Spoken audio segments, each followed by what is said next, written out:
Special thanks to these companies for being long-term partners of this channel. Hey everyone, welcome back to the channel. So Tim and I, you may know Tim at Wild and Free Overland on Instagram, but he and I decided to come up here to the Upper Peninsula of Michigan and run some trails. And I just want to do a walk around of his truck so that I could show you it. It's a super awesome, unique build. And honestly, he's put so much thought into this build that it makes it one of the most unique trucks on Instagram in the overlanding community. So let's jump right in. He's just gonna kind of run us front to back and tell us about his mods, and hopefully this can help some of you with your inspiration, especially if you're building a Tacoma. So let's jump right in. Hey guys, I'm Tim. So this is my 2018 Toyota Tacoma TRD Pro. I have basically rebuilt everything besides the engine and the transmission at this point. So at the front end we start, I have CBI, so CBI is all the way around this truck. Everything that's fabricated is fabricated by those guys in Idaho Falls. This is the high clearance Baja series front bumper. It's made out of aluminum. I opted to go with aluminum because it was a lot lighter. And to be honest with you, like, it holds up. I've beat the crap out of it and it's still there. And your truck's really heavy already, so that was a good choice. Yeah, so actually it's funny because my truck is about 6,800 pounds right now, and that's stock is 4,400 pounds, so that's 2,400 pounds overweight. Yeah, it's nuts. I have a 10,000 pound X2O Smittybilt, so it's got a synthetic rope with a factor 55 flat link with the rope guard on there. You know, it seems to work. We just pulled out some Jeeps yesterday, so that's fun. What are you running for headlights and fogs? So headlights, I still have the stock TRD Pro headlights. I feel like I like those guys. They do the job. And lights just aren't really my thing in general. I don't drive at night, so yeah, I try to stay off the roads once it's dark. They're just kind of more of like a backup for me, safety.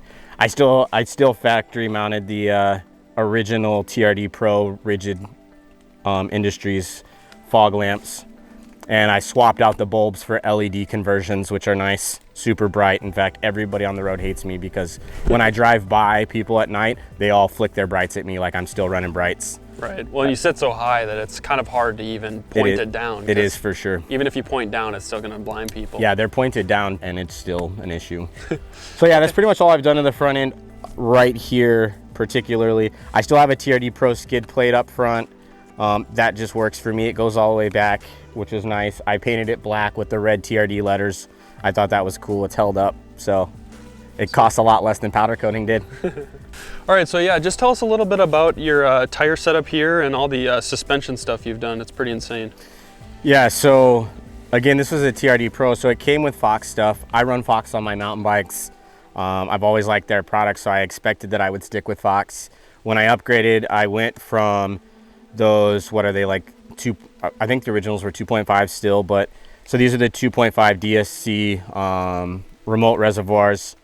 It gives me a little over 3.5 or 4 inches of lift, I think. To be honest with you, I don't know anymore. We had to trim out all the fenders, so even measuring is kind of difficult unless you just measure, but my angles are all off, so it won't tell me stock numbers. Right. Yeah, so I have the DSCs, which are really nice. They've been awesome at high speeds off-road, which is fun. Right.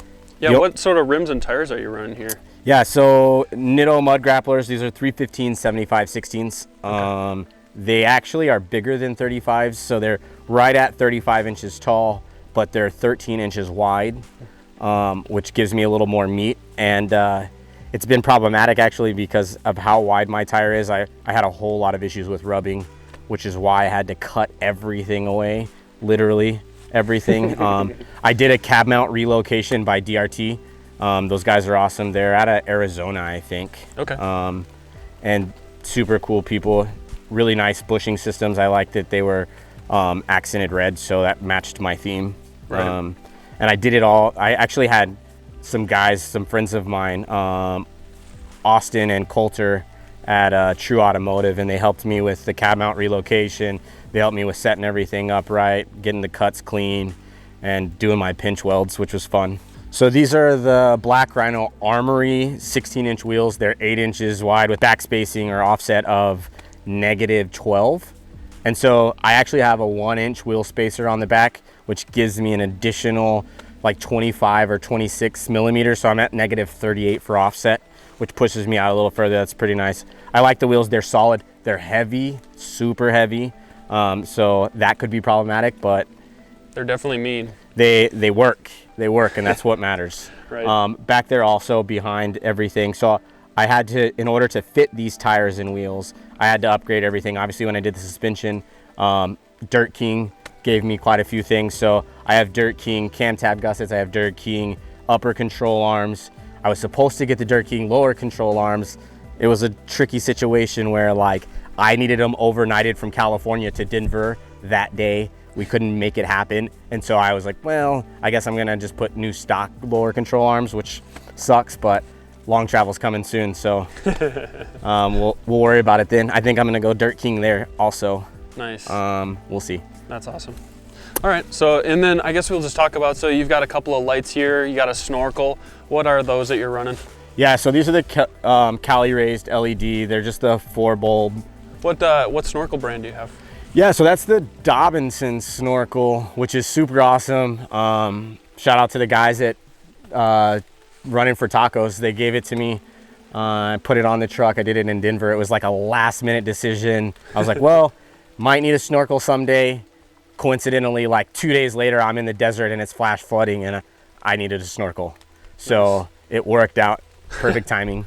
All right, so over here I have the CBI rock sliders. They're the Overland, so I have the kick out and the top plate, which I don't even know if they don't do top plates anymore. They used to, but and these are actually DOM rolled, so they're super solid. Nice. I haven't really hit anything yet because I didn't get them on until the end of this summer. I was rocking those crummy rough country steps Nerf bars, but those things took a beating too. The top plates are so nice. I love that on dude. So I like obviously, so up here I have the Rome boxes. These are the 95 liter ones, and I love these things. They keep all my gear up there. Currently they're just holding dirty clothes and muddy boots, so you guys don't want to see in there, but yeah, so I stand up here a lot and it's super nice to just be able to get into the boxes and work on whatever I need to work on. I'm a short dude, it helps. I'm still too short, but it works. Yeah, and then what's all your boxes mounted to? What sort of roof rack you running? Yeah, so this is Princeton Designs. They, CBI again, awesome company. I wanna say that all of it's made out of aluminum, but I don't even know anymore. I think it is, yeah. And so, yeah, it mounts right into the Tacoma factory rack system, which is super nice. Non-drill option. I've never had any leaks or any issues with it. Sweet. My truck's already loud, road noise is loud, so like the amount of road noise that a roof rack adds is minimal anyhow. Cool. It's kind of the consequences of storing all the crap on the roof. Yeah, so just tell us a little bit about your rear suspension setup here and the bed of the truck, all of that. There's a lot going on. Yeah, so starting back here, lift again is always an issue. I'm lifted higher than like every other 3-inch kit Tacoma on the market, which is always cool because when I pull up, everybody gets mad that I'm taller. But I have the Expedition Series Stage 3 by Deaver leaf springs. They're rated for like 1,200 pounds or something. I actually just met with the guys in Deaver in California and they're gonna custom make some leaf springs for me. So that should be fun. And then I'll get a little more lift out of it. Back cool. Here also, we didn't talk about it in the front, but I went with nitro gears to re-gear. So I'm running 529s. They've been awesome. I don't know what everybody's talking about, that fuel economy stuff. Like, I'm still getting crummy fuel economy, but here it is. It's part of the game. But it's definitely powerful. Like, I feel like a car again, which is fun. Yeah, and awesome. Then bump stops, front and rear. I've got Timbren Active Off-Road, which they've been phenomenal. Maybe nice. Someday I'll go to hydraulics, but. So, and then what do we got up here on top of the bed? So bed rack here, CBI again, this is their Overland bed rack. It's the cab height. They offer 3 versions, cab height, mid height, and roof rack height. I like this setup because it kind of put my tent level with my Rome boxes, and that just makes it all look symmetrical. I like the height of this bed rack because it allows me to put more stuff in the back. It's made out of steel, so it's a little heavier than most bed racks because it has so much bulk to it. But it's super solid. I beat the crap out of it and it still goes. Up top, Rome, that's the Vagabond. It's their standard tent. I think it roughly measures to the size of a full-size mattress in width, but it is about 1.5 feet longer than a full-size mattress up top. It's got a 4-inch high-density foam mattress in there, and so that's why it's so thick then, is because of the mattress most likely. Yeah, for sure. And it's so cozy. Like, it's super nice. I spend 100 nights or more a year in this truck. I live out of the truck from April to September every year. And this thing, like, we slept in it last night in the pouring rain and we were solid, so never have to worry about it. Awesome. And then just a good old trusty set of Max Tracks on the side there, right? Yep. You know, the truck's a beast. It's not very frequently that I have issues or need anything, but it's always nice to have self-recovery. These things are phenomenal. You know, like, they're always leveling blocks, worst case scenario. Man, I use them every time I park. And then on this side over here, 3-gallon roto packs, extra fuel. I've actually only ever used it for fire starter. So, yeah, I mean. Is that a thicker roto packs? Do they sell like 2 different like widths? You know what I mean? Yeah, so this is the thing. It's not thicker, it's a 3-gallon, and most of the guys you see have 2 gallons. Okay. So they've made it wider because it holds an extra gallon. Nice. Those ones that you see everybody else carrying are 2 gallons. They're stackable. This one's not. So it holds more gas in one container, which is nice. Yeah, it's a nice size. It's like a normal gas tank. Yeah, it's perfect, and it fits right up there well. It looks good. Cool. I'm all about the aesthetics. So, water port, I think it's like 4 gallons. And I bought it when they first came out. I love it. I use the crap out of it. Like, Yeti gets super dirty and having to wash him off all the time before he gets back in the truck. I shower out of it when I'm on the trails, back in the woods. It's perfect. It's black, so it'll heat up on a nice warm day. At the end of the day, you get in, you shower, and it's not too shabby. And they make all those cool accessories to make it mount like a shower head. So then I just use it, and it's cool. My shower. All right, so yeah, we're to the back of the truck. Obviously still a lot going on since you've got all this storage back here. You know, what's this whole setup, and how do you store a lot of your gear? Yeah, so starts with the CBI rear bumper, again, high clearance. It's made out of steel, super heavy, so heavy. But comes with the camp tables, which are awesome. I love the camp table setup. I cook, I clean, I do everything right here. I did the, of course, mountain hatch swap, so I use that as my surface to cook on all the time, and when I'm set up I have everything splayed everywhere, so it's nice. On the back over here I carry 10 gallons of water. That's handy. It's always fresh water, so I can drink it, I can give it to my dog, and we'll wash with it or whatever is necessary. Back in the back, bed stiffeners. I still don't know how necessary they are. It's a mystery to me. I've never seen any pictures of a Tacoma bedside split, but they say it happens, so there they are. Decked drawer system, so handy. It's a bummer that we lose so much space putting it in here, but I like to be able to keep my gear in here year round, and so super handy for always having like my recovery gear, my tools, emergency stuff, my air compressors in there. My camp gear stays on this side.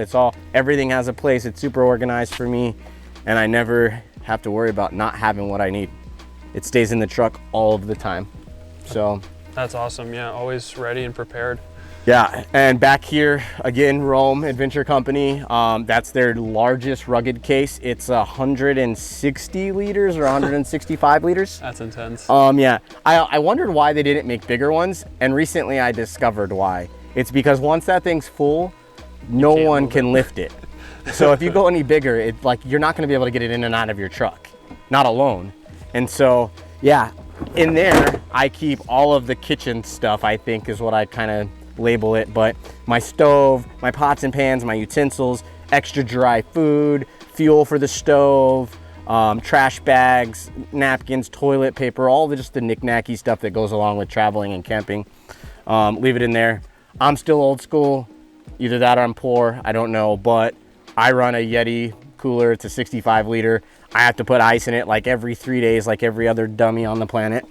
Maybe someday the medic will send me a refrigerator and then I won't have to do it, but until then, yeah. Lots of open space. Do you ever have problems with people messing inside here, or does your rear bumper kind of trap everything in there nicely? Yeah, the rear bumper traps everything in there. I didn't mention this, but I did a pop lock. So I installed the electric lock system on my tailgate. So now on my fob, when I lock my truck or unlock my truck, my tailgate automatically responds as well, which is super handy. Nice. Yeah, it's super convenient. Yeah, you definitely got like so much more space than I do in my 4Runner, which is Oh, for sure. so nice. You've got like all the wood there, you know, having this exterior space outside the cab is really nice for just throwing dirty stuff or whatever large equipment you have. One of the things I've seen a lot of guys do in Overland builds is they use the topper or the canopy system, however you'd like. ARE makes them, or some of those other companies. Smart Cap has a super nice one now. Yeah. Or everybody's going to the campers, like the Go Fast style camper or the Alu Cab. And I still just like this rugged, like framed look. I know that I could get more usable storage space if I did that, but this is more my vibe, and it just kind of like, I love this truck. It's an extension of my person, and so I want it to like look the way that I feel it should look.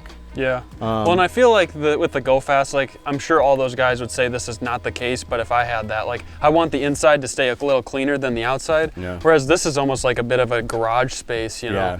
Obviously they would say, you know, well, there's the rooftop tent portion and then the whole bed area, you can throw whatever dirty stuff in there. And Exactly. I'd just be like, well, I'm in this like small, you know, Go Fast camper. I don't want this space to be that dirty. So. Yeah, This is just nice. It can get all dirty. You can power wash it out and like not a big deal. So nice. Yeah, so on the inside, I didn't do a whole lot. I just did stuff that made communications and navigation a lot easier for me. Pretty simple, straightforward. I have the Expedition Essentials. I think I forgot what the name of it is, but it's just the mount rail. I put accessories on it. Ram made all of the other mounts. Those guys are awesome. Company out of Washington, makes everything custom. So I have the phone mount, my GMRS radio mount, and the iPad Pro. I use that navigation, Gaia, OnX, all of the apps that we use when we're on the trails or camping. Super awesome, makes everything easy. And then of course Midland with the communications. That's actually the 400, so it's a 40 watt, which is supposed to be their tallest or highest frequency or whatever. Yeah, I don't know. Again, communications and lighting, all the electronics aren't my thing, but yeah, it's definitely like a cockpit in here. Yeah, it's pretty awesome. Well, Tim, thanks for showing us around your truck. Yeah, this was super awesome. One of the best builds, and you don't see a ton of TRD Pro Tacomas, and so with my TRD Pro 4Runner, we like to take some pics, and we're both in Minnesota too, so it's been awesome to meet Tim and do some stuff around the area. So thank you so much for watching. Subscribe to the channel if you want to see more content like this. We're going to continue to cover awesome builds like Tim's, as well as many of the other popular overlanding, you know, Instagrammers and people who have sweet rigs. So stay tuned, subscribe, like this video if it brought you any sort of value, and I'll catch you guys in the next video. Yeah, I think it might still just be coming off the leaves. Because right here, it's like just sprinkling still, you know? No, you're absolutely right. It's not. I just copied what Jake said, so I'll give him credit for that one. I think you guys are right. It's just falling off the leaves. Yeah. Jake, you want to stand over here? Yeah, Jake. What are you wearing, Jake?